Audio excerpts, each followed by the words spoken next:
Hey everybody, hope everybody's doing good. That's my cat Panda. But I just wanted to make a video here just kind of highlighting and showing some of the things I'm trying to do here on this property and some of the struggles I have dealing with the property.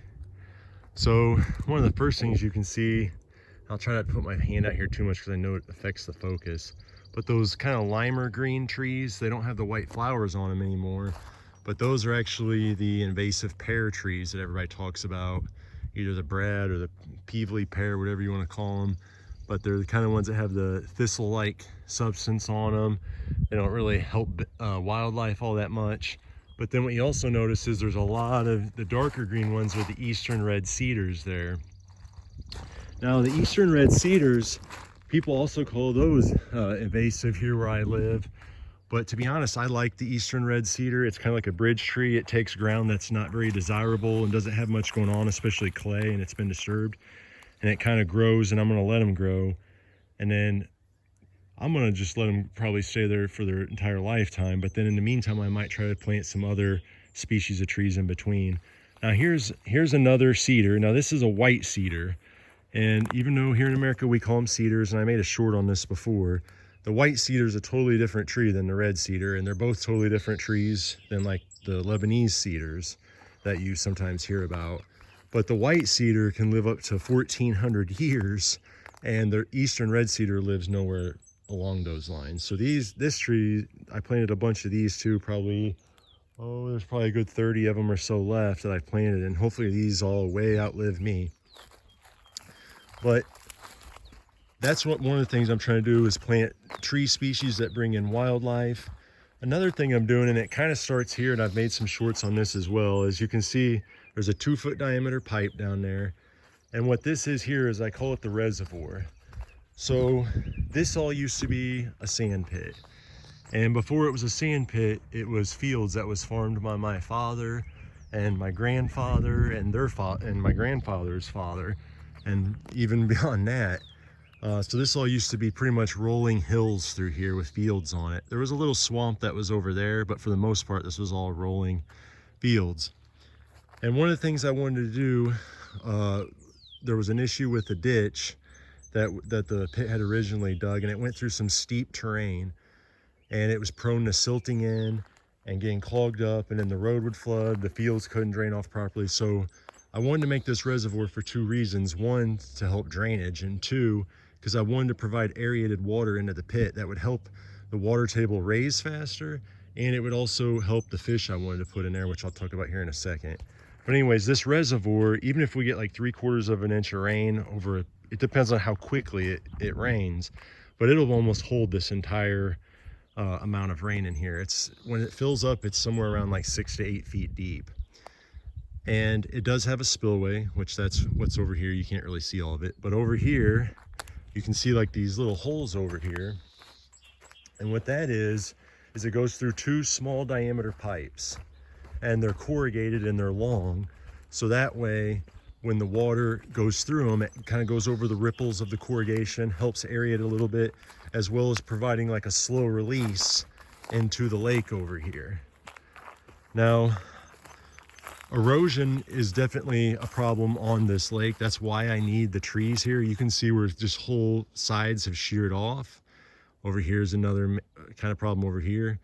And this was actually a big island here, but the waves get pretty big when the wind comes out of the south, out of the southwest, and they just pound the sides of the dirt, and anything that's loose, it's just going to wash away, especially if there's any sand material in it. But those corrugated pipes, I don't know if you can see them down there, but they go all the way down there and then they drop off into the lake.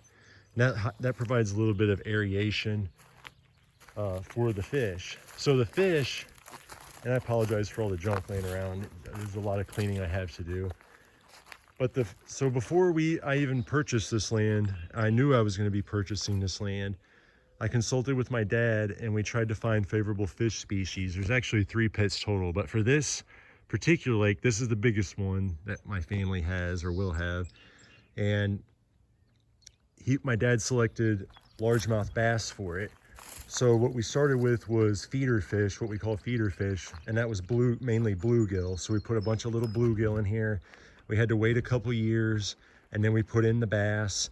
I will put a picture of the bass as my thumbnail, because obviously we're not going to be able to see them today. I doubt anybody's going to come swim, any of them is going to come swim up to the shore while we're videoing. But the bass are now getting like harvestable size. And the reason why I wanted to do that was because I wanted to keep this all in agriculture. So my plan is to try to find a way to sell fish off of this. I don't know how much or, you know, what that's all going to entail entirely yet, but I know that that's my plan, is I want to keep this as like an agricultural, as a benefit to the environment, and also produce something off of it, not just be water or recreation or whatever you want to call it. I want it to actually benefit. Now this, going back to this spillway here, when the water gets too high, it'll come up over the spillway and then it goes down in here into this, it's another 2-foot culvert pipe. And I've made a couple short videos on this as well. But what this is, what I call it is a bubbler. Some people will call it a silt basin or a drain basin. And what it does is it pitches the water at a very steep angle into basically like a hole. And it slams up against this wall here and goes down into this hole. In total, this thing's probably about 5 feet tall, 4 or 5 feet tall. And what it does is in a lot of basins, the basin will actually be solid across here, so it makes the water go down and then all the way up and over. What I have is kind of like a staggered approach, so I'll start to slowly let the water out here at one step. As the flow increases, it goes to the next step. And when this thing's running full tilt, it'll come up over the top of this wall, and it'll all be bubbling up over the top of it. It looks like a washing machine because it's hitting that wall and then it's swirling around in both directions and then dumping off the side. And what this does is it allows a large release of water, and it also helps aerate it, because from my understanding, spring water, because this is a spring-fed lake, spring water doesn't have as much oxygen in it, and the bass like to have oxygen, so that's why I wanted to aerate it. And it provides the main benefit of being able to drain off the road ditches and the fields so that we don't have any backup. Now I still have that old ditch that the pit dug. It's kind of just used as a bypass at this point. So if you get a heavy rain and a flood at a certain elevation, it'll start to go around and then start to bypass. But you can just see some of the issues you deal with erosion. It's very hard to contain and control, even with like concrete and stuff. The water level has actually risen quite a bit. It's hard to kind of see because the water's kind of murky right now from the rains. Usually it's like clear or kind of a bluish color. Right now I'd say it's kind of like a brownish color or a brownish green from all the rain we have gotten. But I don't know if you can even see the edge, but that's where the water was at the beginning of winter last year. And now we're coming into spring, and it's risen probably a good 2 feet over winter. And I didn't even have my spillway open completely through the winter. So this has mostly just been raised from spring fed. So like I said, my goal is to raise fish in this lake. For my thumbnail, I'm going to put a picture of the fish. Like I said, I doubt we're going to see any swimming around down here. Usually they kind of do like it around in this area, but I just kind of doubt we're going to see any today because of the weather conditions and everything. But you can see even through here all the erosion problems I have. This has all been kind of taken out from the last storms we got. It's not so much the rain, it's really the wind. The wind just drives huge waves that come across here and hit along here. I may have to riprap this whole thing one day, or at least get something seeded on it that can hurry up and get growing during the summer months, and then hopefully through winter and in the spring it can hold. But there is issues that come along with living on the side of the pit.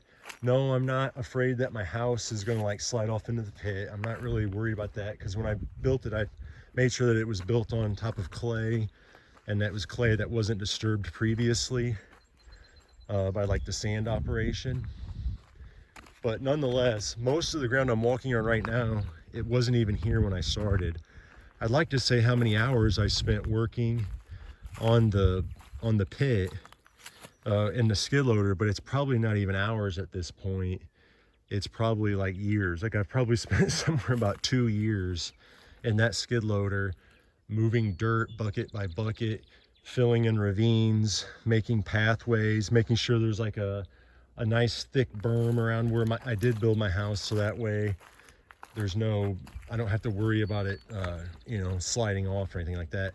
Now I have had a couple situations where, here's the area where I'm actually standing right now, I'm about to show you, is the worst area. So I know that this area here is kind of prone to what's called sliding off, or it can be like a little slide off, or it can be a big slide off.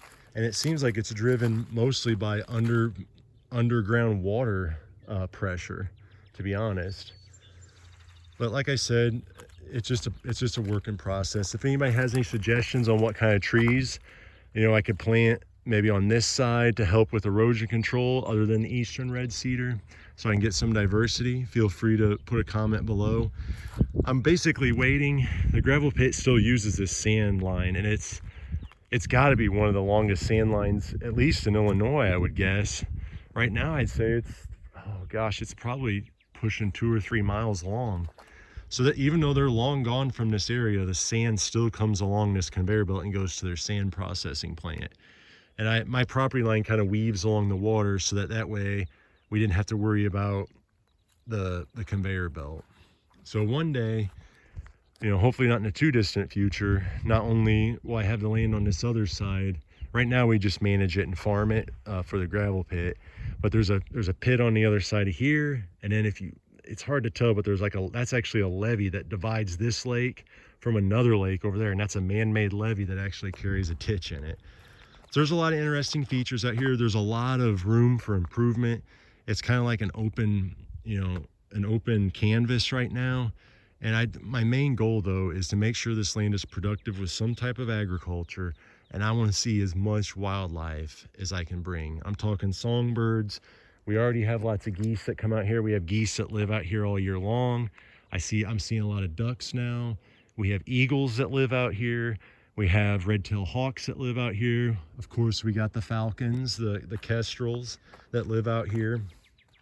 My good buddy, the kestrel. And yes, it is a falcon, I know.